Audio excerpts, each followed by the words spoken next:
The new Secretary General of the Pacific Islands Forum is seriously concerned about the ongoing unrest in Kanaky, New Caledonia, and France's handling of the situation. In his first press briefing, Secretary General Baron Wanga says the forum hopes to step up its engagement with Paris ahead of the Pacific Islands Forum leaders meeting in Tonga in August. Lydia Lewis has the latest. Nightmare-like scenes continue in the French territory.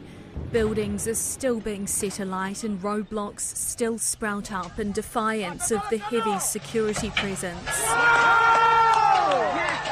Thousands of reinforcements have been sent from across France. It's quite volatile at the moment. It's still very, very active. Even though it's quietened down a bit, it flares up again. Baron Wanga says the forum is hoping to form a committee in an effort to maintain peace and stability. We are truly concerned at what is happening in New Caledonia. Hopefully we will put in place a certain action timeline that we make sure that decisions are reached. The French ambassador to the Pacific has spoken with Pacific leaders over the phone.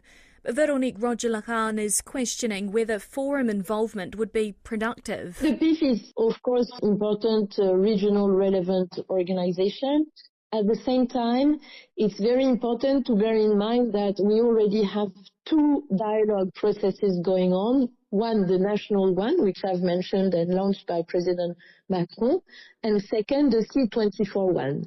And it is our experience that if you have too many processes at the same time, then it's a mess.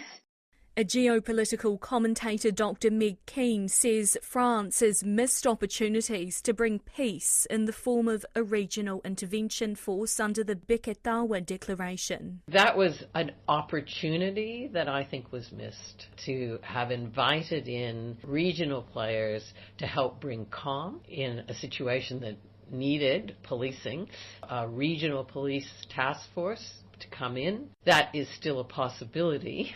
But we're waiting for the invitation for that to happen. Dr. Keane, who's the Pacific Islands Program Director at the Lowy Institute, says the Pacific way of doing things has a track record of working very well. That tends to have a calming impact because you have your brothers and sisters, the family coming in, helping you get peace, and you diminish the tension between the parties. She says there's no indication that France is going to walk away from New Caledonia anytime soon. And our conversations with the French ambassador to the Pacific confirmed that sentiment. What the French state want to do is in the interest of the stability and peace and prosperity of the Pacific. Macmillan Brown's Centre for Pacific Studies Pro-Vice-Chancellor, Distinguished Professor Stephen Ratova, has flagged that France has militarised New Caledonia, despite Paris maintaining it has not. They are desperate. They are desperate in terms of its optics, in terms of how it's perceived, a colonial power in this day and age. He says organised state coercion is being used by France, which by definition is militarisation. It's militarised in the sense that the guns are used. Organised state coercion is being used. They are desperate. They are desperate in terms of its optics, in terms of how it's perceived, a colonial power in this day and age. It's also desperate because it doesn't want to see what happened in its former African colonies to happen. It's in a tight corner. So it's responding. Professor Stephen Ratova says France has been a colonial power since the 1800s. He says strategically France needs its territories. Now, for France to be able to maintain the territories in the Pacific means that it becomes the second largest country in the world in terms of sea area. Pro-independence groups say a path to independence is needed, while Paris maintains independence is not the only solution.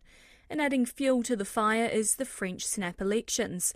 Professor Stephen Ratova says prospects of decolonisation in the French territories could diminish if a far-right government is elected in France's snap elections. It's probably going to be worse. The more right-wing, the more they want to maintain the colony. That has been shown in the past. The French politics shifts to the right.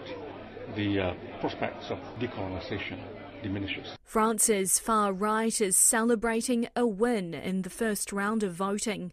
The deciding round will take place at the weekend.